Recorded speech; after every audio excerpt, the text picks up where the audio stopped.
verse 2 says this: God the Father knew you and chose you long ago, and his spirit has made you holy as a result. You have obeyed him and have been cleansed by the blood of Jesus Christ. Hallelujah. That's a powerful verse. Welcome to Hugo International Network, where Jesus Christ is the source of all our spiritual, mental, and physical needs. Thank you for joining us. To God's endless love, every subject, every direction, it all leads back to the source connection. For hope, for faith, for God's correction. Subscribe today to the source connection.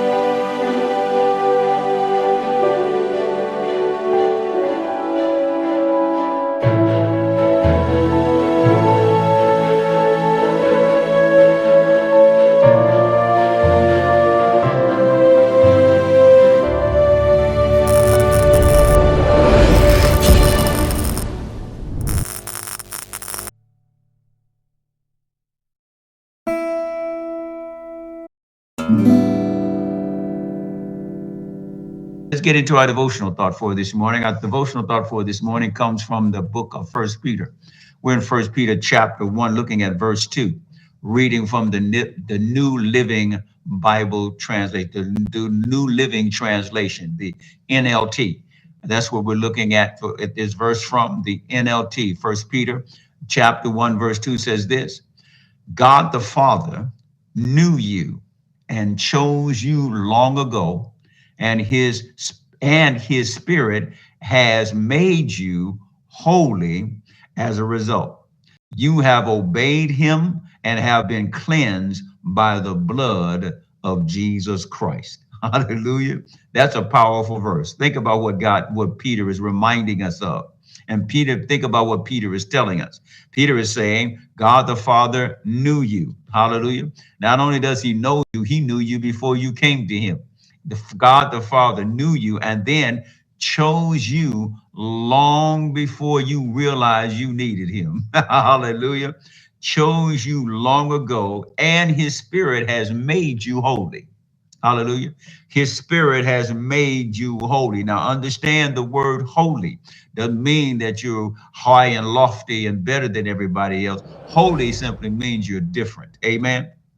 He has made you different from everybody around you because of his presence in you and his anointing upon you. Amen. For he has made you holy. And then as a result of being made holy, you have obeyed him. Listen, you have chosen to obey his word. You have chosen to follow his word. And then as a result, you have been cleansed by the blood of Jesus Christ. Hallelujah. Listen, that's a word to carry with you today. That's a word to remind you and affirm in your spirit of who you are and whose you are. Amen. And listen, a key ingredient of this thing is that God chose you. And that's a very important thing. There was a conscious choice on God's behalf to choose you. God, there wasn't no mistake. It wasn't by accident. God didn't just say, oops, let me choose Josh today. No, he had chosen me even before I was formed in my mother's womb. That's what he reminds us about in Jeremiah chapter 1, verse 5, that God chose us. And it's a conscious choice on God's behalf to choose you to be a part of his family. That's a blessed privilege. That's a blessed honor. That's a blessed encouragement. That is part of what should affirm you in your faith and affirm you in your prayer, knowing that if he's chosen you, then he's chosen to hear you, and he's chosen to bless you, and he's chosen to help you become who he's ordained you to be from the foundation of the world. And he's chosen you for certain consecration, not for uncertain consecration, not for possible consecration, but certain consecration. Because listen, he has by his spirit, he has made you holy. Hallelujah. That the moment he chose you and you accepted his call and you received Jesus as your savior, listen, he made you holy. You are, because of the presence of the Holy Spirit in your life, because of the anointing of God upon your life, because of the word of God in your heart and mind and spirit, because of the presence of God always around you, because his angels have been given charge over you to keep you in all your ways. This is a certain consecration. Amen.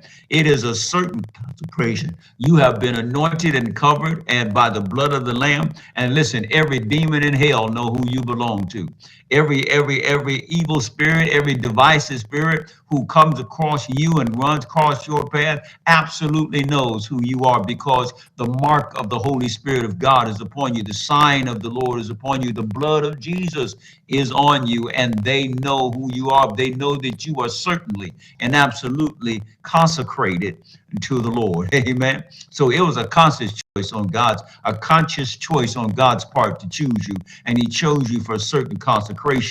And listen, and he also committed you to cleansing. Hallelujah.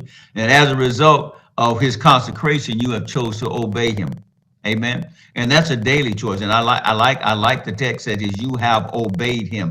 Not that you did or you might or you would. It says that you have obeyed him. The fact that you've accepted him is an act of obedience. The fact that you yield your will to his is an act of obedience. The fact that you submit to him day by day is an act of obedience. And the fact that we choose to live for him and make sure that we are honoring his word is an act of obedience. When you are doing the things that lead you to a deeper, intimate relationship with the Lord, you are honoring God with your obedience. Amen. Hallelujah. He said, and you have obeyed and then as a result of your obedience, you have been cleansed by the blood of the Lamb. You have committed to cleansing because you've chosen to obey and you've chosen to follow the word of God. Therefore, you have committed yourself to the cleansing power of God, which in that cleansing power intends to shape you and make you into the very image of his son, so that when he does appear, so that when we appear before him one day, we will be just like him. Amen. Hallelujah. So know this, carry this with you today. Make this a part of your memory verse, your thought life, the encouragement that you need against the opposition that the enemy is going to bring, against the persecution that he's going to try to halt you with and try to get you discouraged by, against the hopelessness that the enemy will try to place in your spirit about things not being done or things that you're looking forward to happening, but they haven't happened yet. Listen, make this that word that you turn to, because because God has chosen you, and because God has consecrated you, and because God has chosen to cleanse you, also know that God's going to keep his promise in meeting your needs and granting the desires of your heart, because you have chosen to delight yourself in him. You have chosen to obey him, and you've chosen to be who he has ordained you to be. And he's promised us in the Psalms, he will withhold no good thing from those who walk uprightly. Amen. Let's pray. Father, thank you. Thank you again for your word and for your way. Thank you again for your encouragement. Thank you again for the blessing of relationship with you, of the blessing of being in fellowship with you. Thank you, Father God, for this time and for these moments, and ask that you continue to let your word be a lamp unto our feet and a light unto our path. Have your way today in our lives as your word goes before us and as your word continues to manifest fruit through us. And we thank you for it in Jesus' name. Amen. Hallelujah. Well, before I close, we come to the end of our fast today as well. Amen. We ended it just a half an hour ago.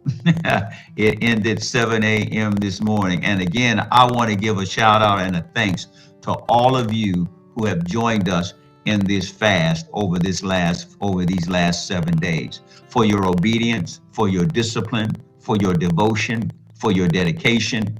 for your faithfulness to doing what God has called and commanded you to do, for your cooperation and standing in agreement with us with the prayers that we've been praying as we prayed for spiritual and numerical growth, that we would grow in our intimacy with God and that we would grow numerically in the body of believers. And listen, I believe that the byproduct of spiritual intimacy, the byproduct of maturing in my spiritual relationship with the Lord, is multiplication, is growth in the body of Christ, because the mature believer, one who is in an intimate relationship with the Lord, seeks to be a disciple of God and seeks to obey God's command in going into all the world and preaching the gospel and making disciples of all nations. So the natural result of deeper intimacy and deeper relationship and deeper commitment to the Lord is that the body grows, that the fellowship of Christ increases, because saints are doing what God commissioned and commanded us to do. And so thank you so much for your agreement with us in those prayers, and also praise God for the prayers I know He has answered in your life personally. I praise God for the things you've seen, for the things He's made known to you, the things He's revealed to you, and even the things that He is about to do for you, because you have been faithful to these 7 days of prayer and fasting. And so as a result, I just want to pray over you as we close our time this morning, and most formally close our fast this morning. Amen. So, Father, it's in the name of Jesus that I pray for my brothers and sisters who have joined in this fast for the last 7 days. And again, as I said, thank you for their faithfulness and their obedience to you. And I pray, Lord God, now that your anointing will be upon them, even as the discipline of not eating certain foods during this week is lifted, and we can go back to choosing what we eat. I pray for each and every faster that they will obey what your Spirit has given them through this fast. I pray that every faster will yield to the obedience and the discipline of following through with what you've made known to them, what you have shown them, what you encourage them in, and what you expect them to do. I pray that you strengthen them to stop what you have commanded them to stop. I pray that you encourage them to be faithful to what you have commanded them to start. I pray that you will bless them in the things that you are telling them that is about to come, giving them the patience and giving them the confidence to wait on you, knowing that what you promised in this fast is going to come to pass in their lives. And so, Father, I thank you for my brothers and sisters and for the fruit that are going to be produced in their lives as well as in the body of Christ, because they've chosen to be the instrument you use for fasting and prayer. Bless them, bless their families, continue to show yourself mighty and reveal to them what you have in store for them because of their faithfulness, their obedience, their devotion, and their discipline before you. Thank you for this fast. Praise you for your sustaining power and for your anointing upon us during this fast. It's in Jesus' name we pray. And all of God's people said, amen and amen and amen.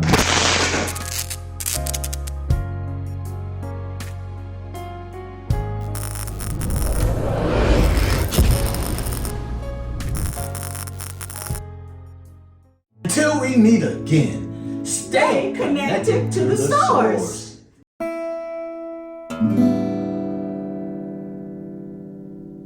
Welcome to the Source Connection, where Jesus Christ is the source of all your spiritual and physical and mental needs. Well, today I want to present to you a book. Yes, my book. Yes, I'm an author. And yes, my amazing wife is the co-author of Victorious Change. Yes, my wife Valerie helped me to write this book. My story became our story. 35 years of drug addiction, sleeping on the street, sleeping behind dumpsters, and today we are happily married. It's been 8 years, and this book of Victorious Change talks about the victories in our life, talks about how we surrendered to God. And today, the blessings of the Lord has chased us down and overtaken us. I tell you, and I'm going to tell you, and I'm going to keep telling you, you have to have this book, Victorious Change. It will change your life.